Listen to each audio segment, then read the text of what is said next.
Hello and welcome to the One Stop Hobby Shop.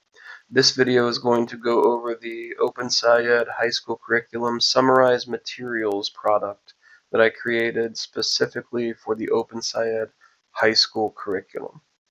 Now, as many of you know, if you've jumped into it or been told to do it so far, it's about 2,600 pages per class, which is a lot to sift through. And it's a lot to be asked to implement over the next several years because they want you to basically read a Harry Potter series of books to be able to do something that you've probably already been doing for a while or your college already taught you how to do. This resource was I made specifically because we were asked to implement this, and it's just way too much to just hand to a teacher to do effectively in 1 year. So this resource was made to summarize all of the materials that the OpenSciEd curriculum has for high school sciences, specifically for biology, chemistry, and physics. Included in this curriculum is a summarization of the student teacher product info. Goes through the benefits of this summarized OpenSciEd formatting that is in this product and what it can uh, help be used for in the classroom. It also includes the modified unit and teacher guide resources that you have instead of reading through the 300 to 400 pages that each one is. You can go through and figure out the day-to-day lessons and the materials that you need a little bit quicker. Specifically, what each one of these lesson plans include is an anchoring phenomenon, the anchoring phenomenon, the driving questions, the objectives of the each of the lessons, the materials needed, the teacher prep needed, the student directions, the data collection, the time needed, the rubric, and then it also includes specifically some high-level open-ended questions that can help kids understand the material better, as well as a list of vocab words and answer keys for these things so that you can have something prepared to actually ask questions on every day. Because a lot of the OpenSciEd materials is just like droning on through PowerPoints and then throwing activities in every once in a while that probably could have been better planned out. So this will give you a forward look at all of that so that you don't have to try to plan some questions on the fly or try to figure out something for them to be able to do for homework at the end.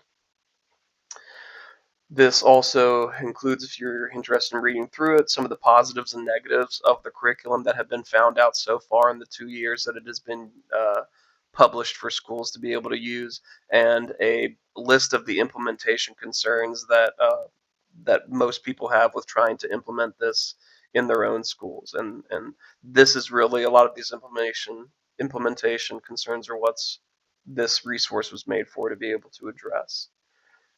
And then a suggested use format for implementation at the end.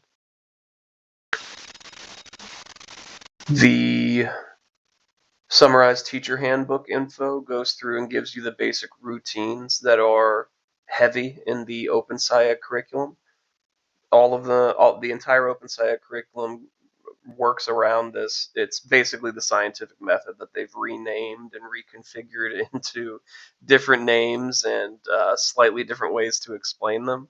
But this at least gives you a student rubric and teacher directions and student instructions for each one of those routines so that you can get used to going through and doing these routines in your everyday classroom.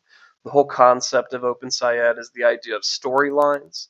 Storylines are basically just having a story from beginning to end. So those things that you used to read in regular science books at the beginning where it goes over ideas or concepts being applied in a real world scenario, that's kind of what OpenSciEd is doing, just in a more roundabout and longer winded way. So you can get used to these processes and these routines by going through and finding this list of different um, the different routines that they use, and a student rubric to be able to assess each one as you go along the way. Because a lot of the OpenSciEd curriculum is all about not having any work to really reflect any type of practice that the students might do. It just really has the end unit result um, of the transfer tasks at the end. We were asked to also implement a growth grade concept in our classes, which is a grade that doesn't apply to the student's grades, so they don't care about it, but it still tells them how much they've grown on a certain concept or how much they understand something, and they can use it as a gauge to see how much they understand. This used to just be regular number grades that you give them, but now you make it words instead, and soften the blow, I guess, a little bit more when you give it to people. This growth grade method is supposed to be an intrinsic motivator that motivates kids to be able to do things on their own, and is something that's implemented throughout a unit or a lesson. So this is the directions on how to implement that and how to go through doing that in your classroom if you're interested in using growth grades as part of your grading patterns. And then to answer the problem of the 300-page student journals that they want you to print out so that students can write on them. Every day that you do lessons, just way too ridiculous to print out for each individual student.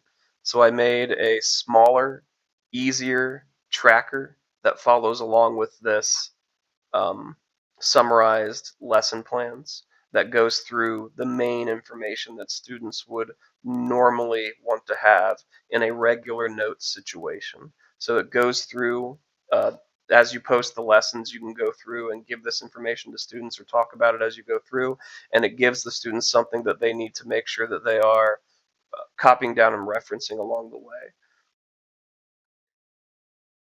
And then this is a quick look as to how each lesson is set up. Every class is separated into units, and every unit is separated into a whole bunch of lessons throughout it.